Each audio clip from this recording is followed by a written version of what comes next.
This is a Jaguar F-type SVR Convertible, and it is a fantastic sports car that you should not buy. Today, I'm gonna tell you why. First, a little brief history on the F-type. The Jaguar F-type debuted at the Geneva Motor Show in 2014 and was released in a V6 and V8 engine option, and it was a convertible. 2015 came around and then they released the coupe version, which had a V6 and a V8. And the Jaguar lineup has changed over the years, and in 2017 they unveiled the SVR, the more powerful version of the F-type. And currently, right now, there are three versions, a couple of versions of the F-type you can get. The first version is the base model, the P380S, which costs around $50,000, and it has a V6 engine, and you can get that in coupe and convertible. Moving on to the R, which is has the V8 engine, and you can get that in coupe convertible, and that costs around $71,000. Moving on to the top of the line of the F-type range, the SVR, and that starts at around $122,500, and it's available in coupe convertible. Now, I borrowed this F-type thanks to Exotic Enterprise rental cars, which is an enterprise rental car company that rents exotic cars. Like, they have everything from Audi R8 to Bentleys to Jaguars to Lamborghinis to Ferraris. You can check out their extensive inventory in the below if you want to check them out. They have so many cool cars you can choose from, and it's just really cool to see what kind of cars they have. And make sure to check them out to see if they're available in your city down below. And by the way, I was not paid to say that. Now let's talk about the F-type. I'm going to go through its quirks and features to tell you why it's a fantastic sports car that no one buys. Anyways, on to the review. Now, as you can see at the front, I have the hood pop. That's for a reason. With the really first interesting quirk / feature that this car has. So you know how when you have a normal car, the hood is unlatched, and you come up here to the front of the car, and you unlatch it, and it comes up. With the Jaguar, there's no catch. All you have to do is unlatch it from the lever inside, and then pull up. Where what's interesting is it goes away from the car. Usually most cars have it going towards the car, but this car has it away from the car for some reason. Now, when you get in the car, you can see that the engine has no engine cover on it, and there's a special reason why there's no engine cover on it. Now, most cars, to hide the cords and wires, they have an engine cover, so it looks kind of neat and tidy and makes their engine look a lot better. The Jaguar F-type SVR doesn't have an engine cover, and the reason is that this V8 needs to breathe a lot of air, which is why there are air vents in the hood, as you can see. So with no engine cover, it means it can get more ventilation, so the engine can breathe a lot more air. That's a clever feature. Now we move on to the front of the F-type, where you might be wondering what SVR actually means. So SVR, SV stands for Special Vehicle Operations. That's their, like, I don't know what you call it, executive brand of Jaguar and Land Rover. And the R is the hardcore version of that car. So this being the SVR, it stands for, in total, Special Vehicle Racing. So this is this is basically like the AMG of Mercedes, the RS of Audi, the M of BMW. And there's more on that. Now, another interesting quirk with the SVR is how many times it says SVR on it. It says it up here, up on the grill. Then it says it on each of the four wheels. Then it says it on the back here. And as you can see on the back here, and even on each exhaust pipe, it says SVR on it.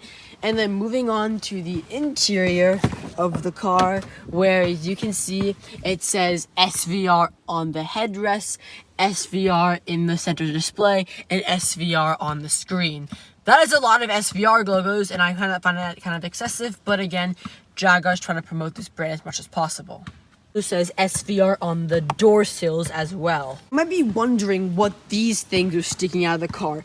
These are the door handles, and are actually really cool. So when you have the car locked, they stay flush within the paint. But to unlock it, you just press the button if you have the key on you, and they pop back out, and then you pull on them.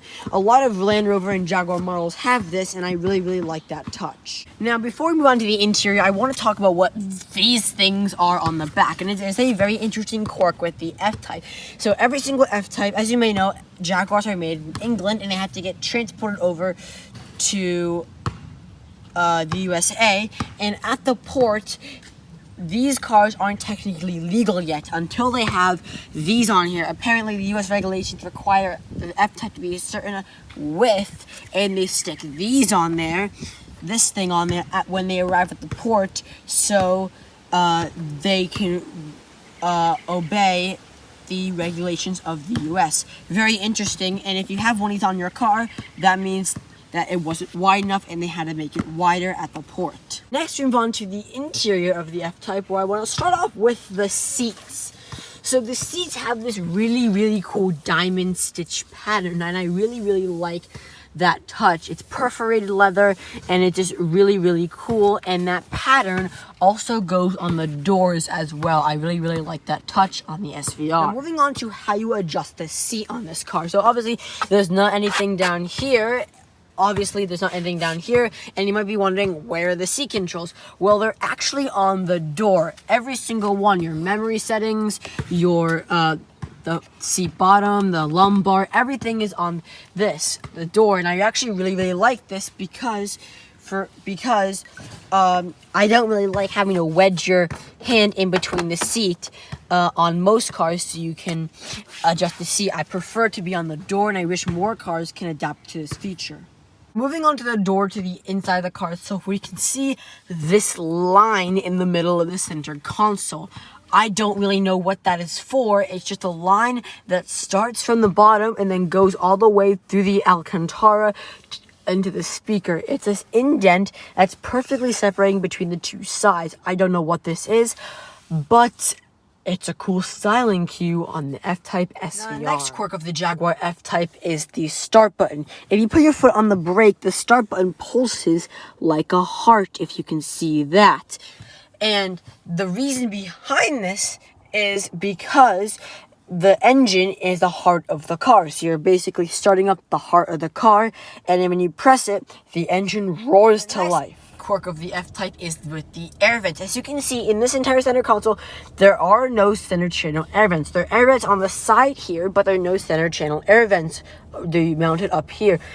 That is because when you turn on the air conditioning, the air vents rise out of the dash, and then after you turn off the air conditioning, the air vents go back into the dash to make the dash completely flush. That is a very, very cool feature of this car. Moving on to the infotainment system, which recently got updated for 2020. This infotainment system is really, really simple to use, and it has a lot of quirks and features, starting with the ambient lighting. Obviously, if you can't tell, there's ambient lighting, and it has some of the most interesting colors of choice. You have red, orange, white, light blue, and a darker blue.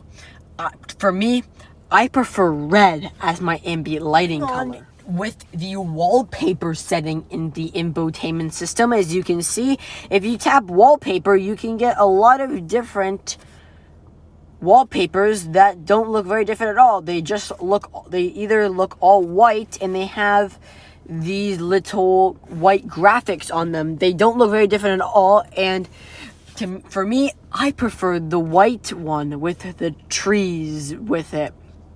Now, moving on to how you put the roof down. So how you put the roof down is kind of simple. There is a switch in the dry right over here. You push it down, and in a matter of seconds, the roof retracts back into the back of the car. And you get a dong, meaning that the roof is latched. Put back up, it's basically simple. It's really simple. You pull this up, and in a matter of seconds, the flaps open, and then the roof retracts back to the top of the car. And the windows come up automatically, and It's really simple. Most convertibles have such complicated tops, and the Jaguar F-types is actually pretty easy. Now, moving on to this shifter, which is infuriating. So if you want to go in reverse, you push it all the way up and hold it for a second for reverse. If you want to put it in drive, you'll hold the trigger, put it back in drive, and wait a second, and it goes in drive. Neutral is a half push up. It's not a full push, it's a half push, and you'll wait in a second for right there.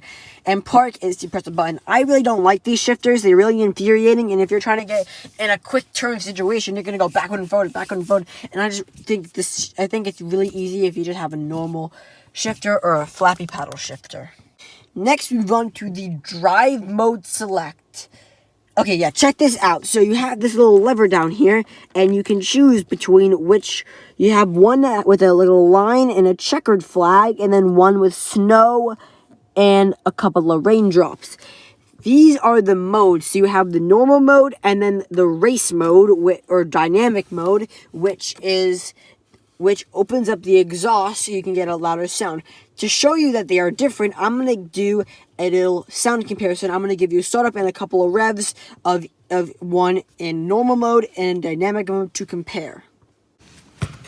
First up is going to be normal mode. So basically it's going to be the comfort setting. The exhaust valves are going to be closed, and this means it's going to be a quieter sound. So let's hear the startup. I'm going to give you a couple of revs so you can hear what comfort mode sounds like.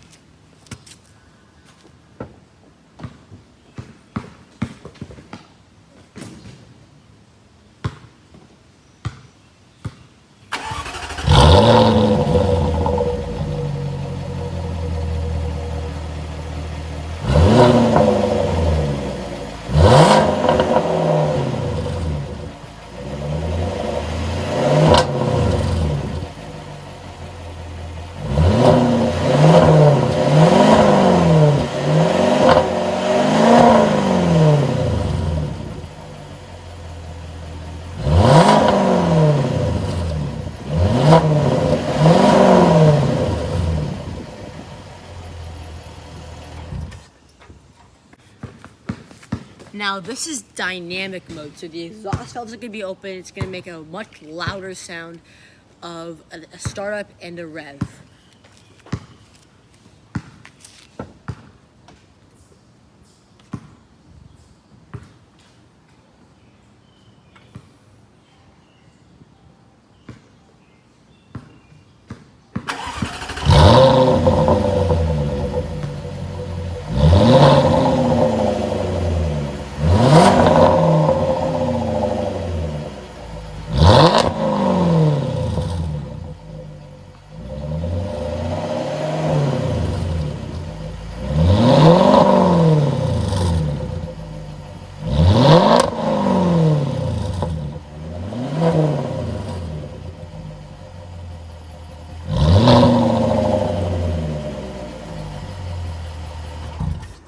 Moving on the interior, we have cup holders as usual, but they're aluminum lined in the inside. I've seen ones that are like grippy lined, but I've never seen ones that have been lined in aluminum. That is really, really cool. And then let's move on to the center console, which is not very big at all, where you can find 2 USB ports and a 12-volt outlet. It's not very deep at all, and it's just really shaped kind of weirdly. I don't really think it fits in the interior of the SVR. And right now, let's move on to the glove box. And there's no handle to open or anything. You press a button and it opens. I really like how more companies are going with electronic glove boxes, because they're just really more satisfying to open now. Like Tesla, Volvo, Audi are going with it. It's really, really cool. Finally, let's move on to the trunk, which is not very big at all, and it has a couple of tie downs, but it's really just a generally small trunk, and it's actually surprisingly big for a car like this. Another thing I want to point out is where the windshield washer fluid is actually in the trunk for some reason. I don't know why they decided to put it in the trunk, and I don't know how it gets to the windshield, but it's in the trunk and it's just there if you want to refill your windshield washer fluid. And those are all the quirks and features of the Jaguar F-type SVR. And now I want to explain why you should not buy one. There are 2 reasons why you should not buy one. First of all, if you haven't realized yet, Jaguar and Land Rover basically work together. They're the exact same company. That's why they're in the exact same dealerships, so on, so on, and so forth. So a lot of the parts in the F-type SVR are used in a Land Rover, and I'm going to explain most of them. For example, the key for it is just a basic Land Rover key, except it says Jaguar on it. It's the exact same key they use in every single Land Rover model. Moving on to the SVR badge, where Range Rover also uses the SVR badge with a car called the Range Rover Sport SVR. The door chime and the engine are the exact same in every single Land Rover, and the engine is used in all the V8 Land Rovers. Take a listen to both of those.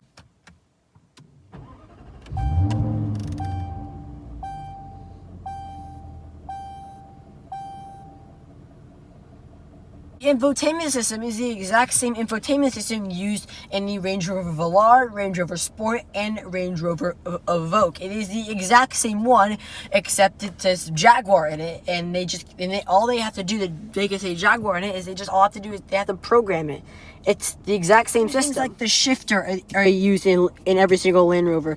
This start button is used in the Range Rover Velar. The window switchers are used in the Range Rover Evoque. These seat controls are used in the Range Rover Evoque as well. And even to the smallest things, like the lock and unlock buttons, are used in the Range Rover Sport. And even to the really smallest things, like the seat material is the exact same seat material used in the Range Rover Velar. I'm serious. Why is this a bad thing? Well, Range Rovers and Jaguars, since they're owned by the same company, the Range Rovers have a really big stereotype of breaking down a lot. And that is true. They do break down a lot, which is mainly why people don't buy Range Rovers. Instead, people lease Range Rovers and Jaguars. You should, if you're going to consider a Jaguar F-type or any Jaguar Land Rover product, lease it. The lease deals right now are crazy. You can lease this for like $509 a month for a V6, and this for $850 a month, and that's such a good deal for a $120,000 car. So I recommend, if you're going to be buying a Jaguar F-type V6 or V8 or SVR or any Land Rover or Range Rover, lease it. It's such a better opportunity to lease it, and the prices are really, really low. So that is why, why you should not buy this car, and it is a fantastic car. I hope you guys enjoyed this video. If it is, smash the like button. I'll see you guys next time. Peace. Coming in, yeah, flex. I just wanna